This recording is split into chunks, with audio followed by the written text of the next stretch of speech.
Hey, I've got a really interesting video here that demonstrates a couple powerful things. One, how fast a street fight can end. Two, it's a great example of the three principles I talk about: not getting hit in a fight, knowing how to hit, knowing where to hit. It's, and then why you shouldn't fight unless it's absolutely necessary. So let's take a look at the clip real fast, and then I'll slow it down also.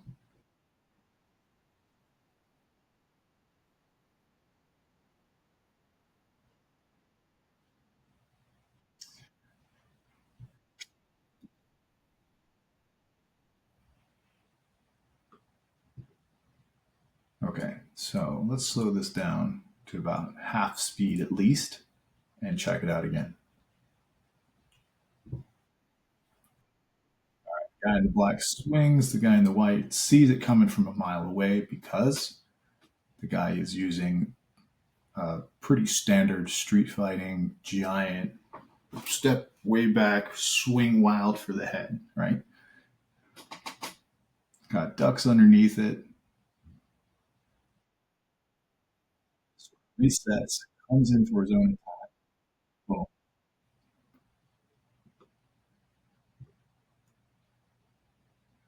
he knows he can see the guys coming for the same thing. In fact, he's doing the same kind of strike himself. You see his right arm is way back here, and he just wildly swings it forward. Sometimes we like to call that the old cowboy punch.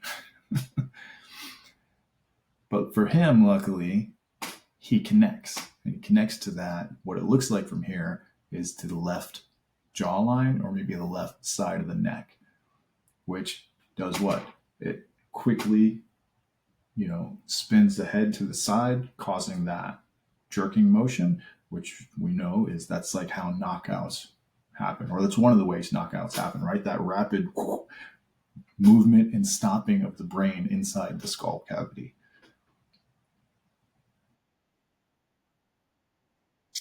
And then, as we can see there, unfortunately, this guy who went down, his seems like his face and head bounced off the concrete.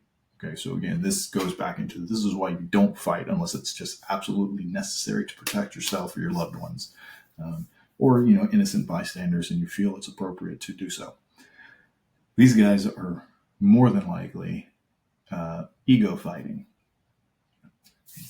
but this guy whose head bounces off the ground could potentially have massive injuries, maybe death. And that was, I'm imagined, unintended by the guy who hit him. So now just imagine that you get into a fight because you lose your emotional control and then you knock somebody out like this and you look cool briefly to your friends maybe, but then this guy dies and you go to jail. So now what? Was it worth it? So I'm going to slow this down even more. And take it back here. He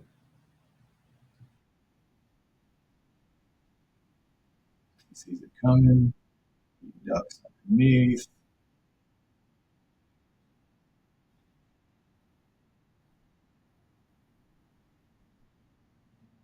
They're both off balance, but the guy in the white's much less off balance. The way he was bouncing looks like he might have some sort of training. He skips in, sets. They both swing at the same time. The guy in the white, his shot gets in, and he's able to duck the other guy's shot at the same time. And look at this. Look how far the guy in the black, how far his head spins. Both, okay, and look at this. It actually went both directions, which goes back to what we talked about with how knockouts are happening, that concussion inside the skull. So when he gets hit, right, his head goes to the left or to the right, gets hit on the left side, chin goes to the right, but his body momentum, he was swinging from right to left. So the guy's body was moving counterclockwise, big mass of the body counterclockwise. The guy in the white basically put a roadblock in the middle and pushed his head clockwise. So now you have opposing twisting forces. But because his body was still moving in that counterclockwise, once his head got to the complete extreme rotation, for the right, it snaps all the way back to the left side. Again, what looks like probably to as far as it would turn left. And then he just drops straight down. See that? Like his head going to the left almost went all the way back around my shoulder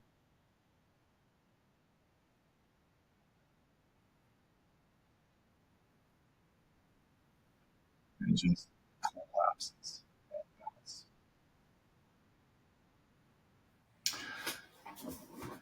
So kids, don't get in fights, right?